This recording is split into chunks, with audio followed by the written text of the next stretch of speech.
नमस्कार दोस्तों, स्वागत है आपका मेरे YouTube चैनल में।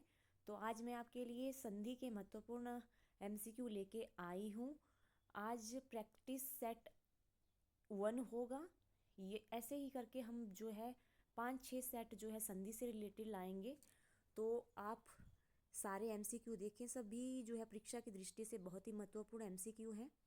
तो आज हम सिर्फ MCQ करेंगे, टॉपिक हम पूरा बाद में समझेंगे। MCQ जितना लगाओगे उतना आपके लिए अच्छा होगा। तो सबसे पहले संधि की बात कर लेते थे। संधि किसे कहते हैं? जब दो समीपवर्ती वर्ण जो मिलते हैं, जो उनमें आपस में विकार, जो उनमें परिवर्तन होता है, तो उसे ही हम संधि कहते हैं। संधि में जो है पहले शब्द का अंतिम वर्ण और दूसरे शब्द का पहला वर्ण का मेल होता है। ध्यान से सुनिए, संधि में पहले शब्द के अंतिम वर्ण और दूसरे शब्द के पहले वर्ण का मेल होता है। जब ये मेल होता है तो उसी को हम संधि कहते हैं। जैसे उधर हो गया देवाल्य, देव जमा आल्य। देवाल्य में वो क्या है?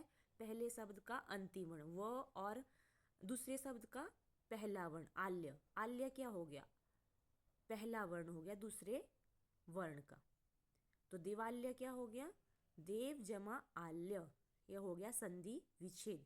अब बात करते हैं कि संधि के कितने भेद होते हैं। तो संधि के भेद होते हैं 3: स्वर संधि, व्यंजन संधि और विसर्ग संधि।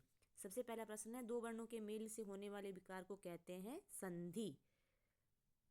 दूसरा क्वेश्चन है, संधि के कितने प्रकार होते हैं? तो अभी बताया मैंने 3 होते हैं: स्वर, व्यंजन और विसर्ग संधि। ये आपके स्वर संधि के भेद हैं। दयानंद में प्रयुक्त संधि का नाम है दीर्घ संधि। यह जो है स्वर संधि का एक भेद है।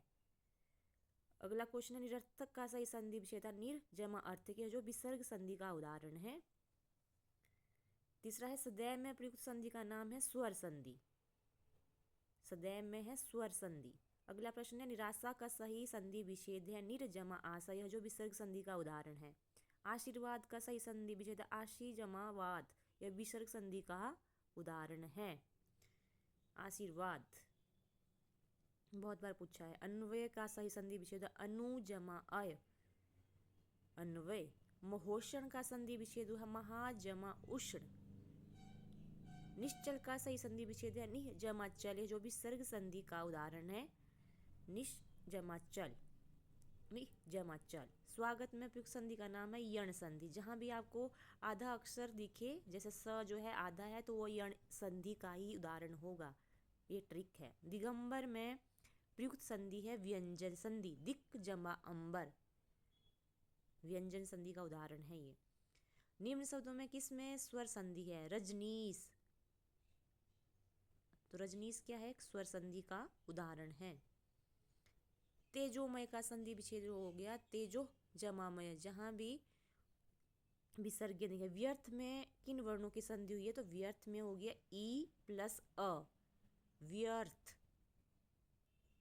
निम्न में से एक शब्द संधि की दृष्टि से शुद्ध है, उस शब्द का चयन कीजिए। तदोपरांत, तदोपरांत। प्रति जमा अक, प्रत्येक। स्वर संधि के कितने भेद हैं? तो स्वर संधि के 5 भेद होते हैं: दीर्घ, गुण, वृद्धि, यण और अयादि। अभ्युदय शब्द में कौन सी संधि है? अभ्युदय शब्द में यण संधि है। अभी मैंने आपको बताया कि जहां भी आपको आधा वर्ण दिखे तो वह यण संधि का उदाहरण है। अभ्युदय हो गया, स्वागत हो गया, अन्वय हो गया, स्वच्छ हो गया, यह यण संधि के ही उदाहरण मैं आपको बता रही हूँ। इत्यादि हो गया, इति जमा आदि, इत्यादि, ये जो है आपका यण संधि का ही उदाहरण है। स्वच्छ हो गया, सु जमा अच्छ, क्या हो गया? स्वच्छ। यह भी आपका यण संधि का उदाहरण है।